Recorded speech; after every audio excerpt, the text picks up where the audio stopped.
Hello and welcome back to the channel. We are on episode 7, which is the final episode of This Is Going to Hurt, which is Adam K's series about his life as a doctor in the hospital. My name is Kiran and I'm a doctor, and we're comparing it to see if it is like what real life is like as a doctor today. If you missed the first 6, catch up, join the party. Before we watch the final episode, if you've enjoyed the series so far, I make videos about my life as a doctor and I tell lots of stories on the channel. So, you know, if you haven't subscribed to the channel and you watch 7 videos, hit that subscribe button, make it grey. Let's get into it.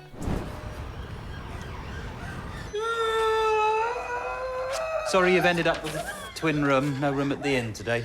Sorry about the room. This is 2 months down the line, and if you remember at the end of the last episode, Shruti took her own life.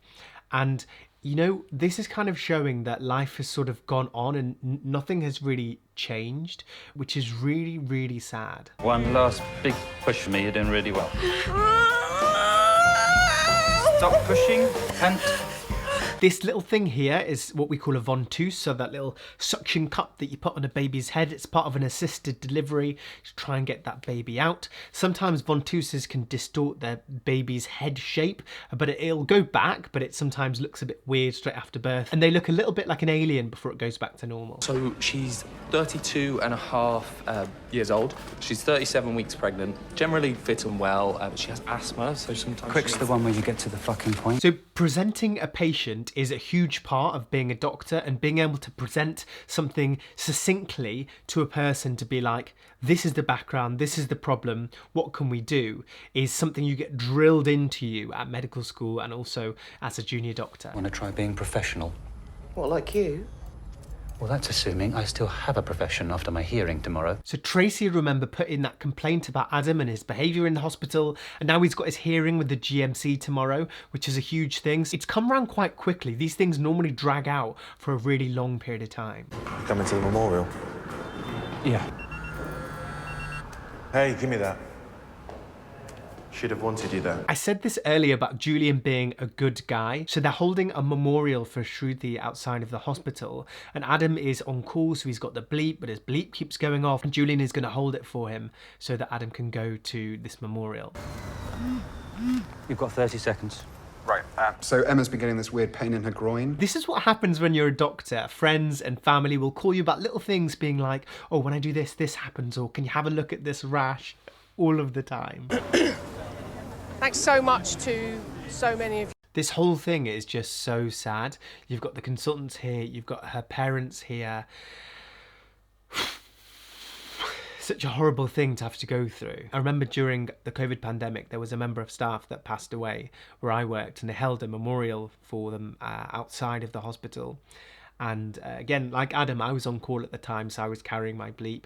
And everyone went outside, and their family was there, and everyone was there, and it's such a horrible thing. You know, Shruti loved being a doctor.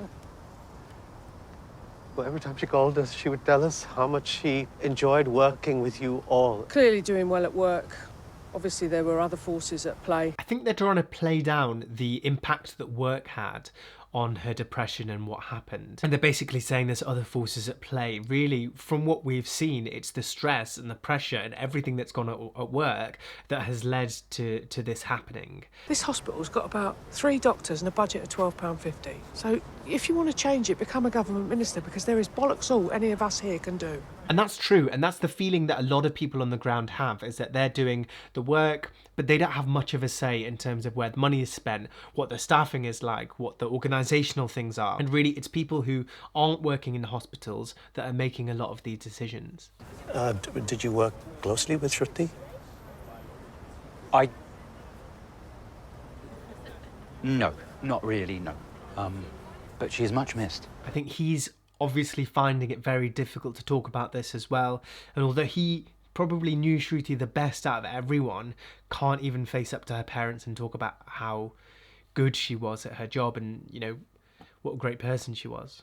Well, you just tell our friends at the GMC that your colleague, Dr. Acharya, mistakenly told you that I said it was okay to send the patient home. So basically, he's suggesting that they scapegoat Shruti because she's no longer around to defend herself, which is such a bad thing to do. What terrible advice.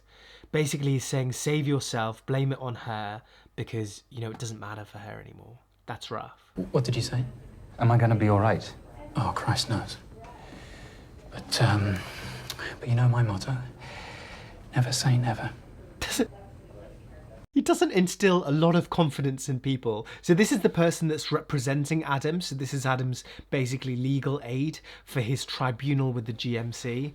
I wonder what he's going to do, because he's been told by the consultant, blame it all on Shruti. Is he going to be honest? Is he going to lie again? Let's see. Just do it. You treated me like shit when I was alive. What does one more time matter?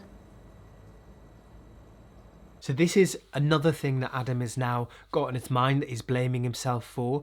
And I imagine this would happen if someone took their own life. You're going to think about all of the interactions you had with them, and he's going to think about all of the times he was nasty to her, all of the horrible things that he said, and hopefully that in the future is going to change the way that he behaves towards other people. But also, it's such a high pressure environment that no one was particularly that nice to anyone. This is a fitness to practice hearing for Adam Richard Kay. Would you please stand up, Dr. Kay?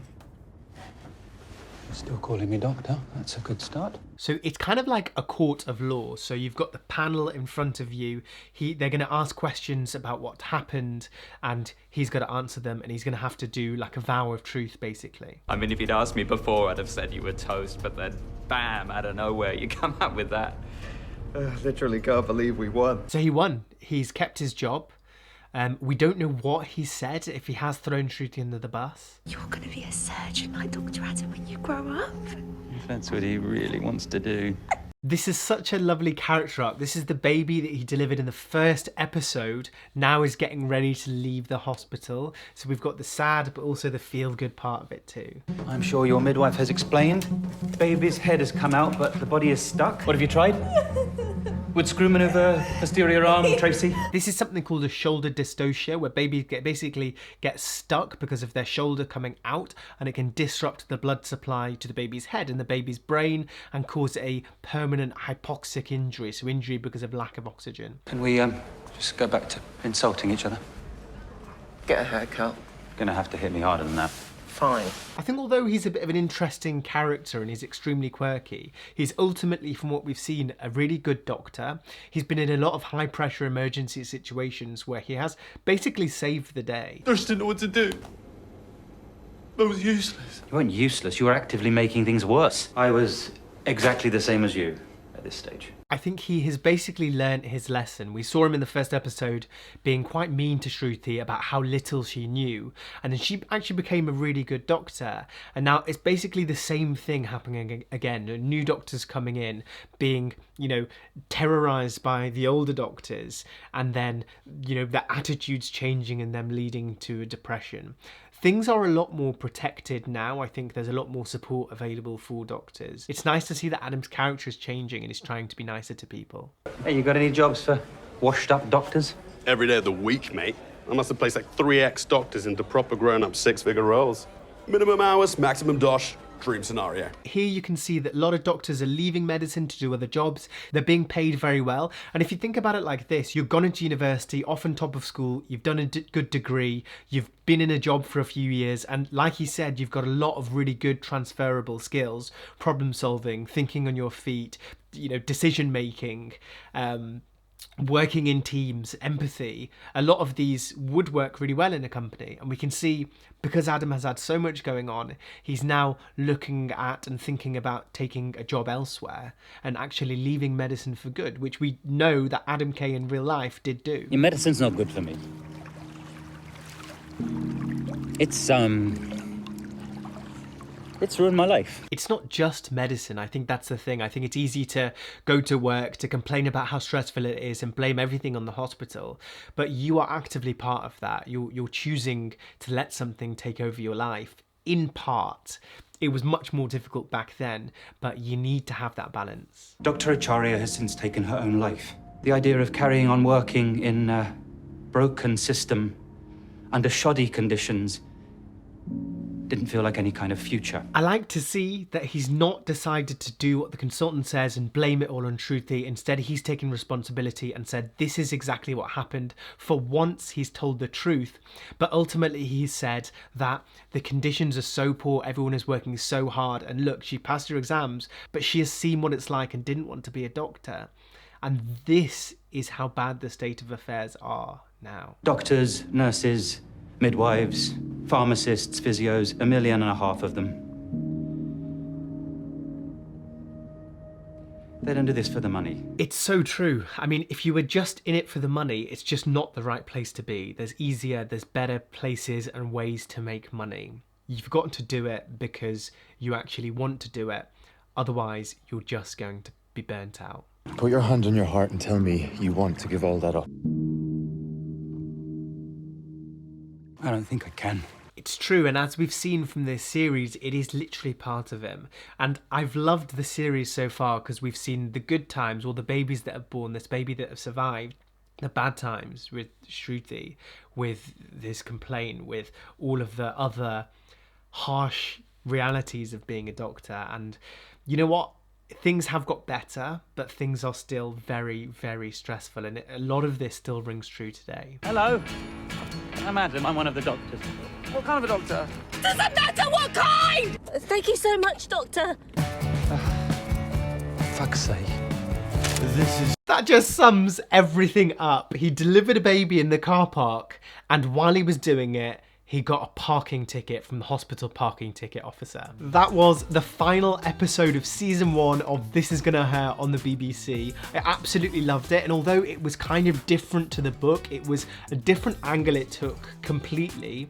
It was such a good representation of what it is like being a doctor. If you've enjoyed the series, make sure you subscribe to the channel so you can check out my other videos. I basically tell stories about my life as a 27-year-old in the UK, and I'm starting a new series where I try loads of random and different things to see if they form part of the perfect life. As always, take care, and I'll see you next week.